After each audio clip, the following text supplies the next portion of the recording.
When God makes you lonely, He's not taking people away. He's teaching your heart how to love differently. Watch this story slowly and feel what happens when loneliness turns into kindness.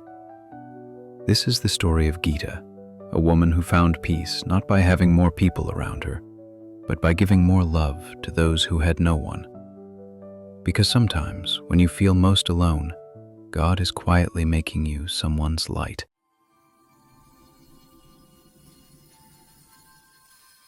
Gita lived in the same small village all her life. The kind of place where seasons passed gently and people knew each other's names. Her home stood near the road, close enough for passers-by to notice, yet quiet enough to be overlooked. After her husband died, the days grew quieter. No one replaced him. No one filled the space he left behind. But Gita never complained. Every morning she swept the front of her home and placed a small clay cup of water near the door. Not for herself, but for anyone who might be thirsty. Some days it was gone by noon. Some days it remained untouched. She never asked why. In the afternoons, she sat outside mending old clothes, shirts with torn sleeves, shawls with frayed edges. Children passing by would stop and watch. "Why do you fix old things, Gita?" one asked. She smiled. "Because broken things still keep people warm." One evening, her son Hari visited. He noticed the quiet routines, the worn furniture, the empty chair beside her. "Ma," he said, uneasy, "you shouldn't be living like this. You're alone all the time." Gita folded a piece of cloth carefully. "I'm not alone," she replied. "I'm just listening more than before." Hari didn't understand.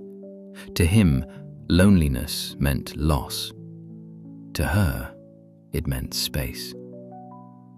Weeks later, heavy rains came. The village flooded. Some homes were damaged, families crowded together. Gita's house remained standing, but the road outside turned to mud. She stayed inside, waiting. That evening, a young mother knocked on her door, soaked and trembling, holding a child wrapped in cloth. Without asking questions, Gita brought them in. She warmed food, dried their clothes, spoke little. The mother wept quietly. Before leaving, she said, "I don't know why I came here, but it feels like I was meant to." Gita only nodded. Months later, Gita fell ill. Word spread quietly, and once again, people came. Not because she asked, not because she announced her kindness, but because her door had never been closed. Clothes she once mended now kept her warm. Water she once offered was brought to her bed.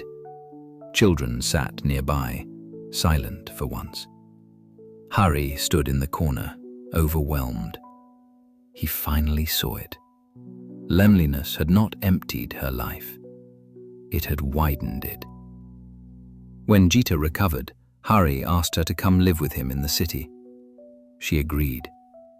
But the city felt heavy, crowded yet distant. Gita served quietly, her movements slow and familiar. Nothing about it felt urgent, only intentional. Food passed from her hands to others, the same way it always had. No one hurried the moment. When someone sat near her doorway, Gita offered what she had without question. There was no difference between neighbor and stranger. The warmth of that small meal did not stay in one place. It moved outward, gently, carrying more than nourishment. Life elsewhere moved faster. Buildings rose higher and days grew louder. Even surrounded by motion, some spaces felt strangely empty. Hari felt it most when everything finally went still. The message arrived quietly, but it changed everything. What once demanded his attention suddenly did not matter. Work was left unfinished. Some things could wait. Back home, Gita rested as familiar faces gathered near her. Care returned to her the way it had once left her hands. Hari sat beside her, listening more than speaking. For the first time, he understood without needing words.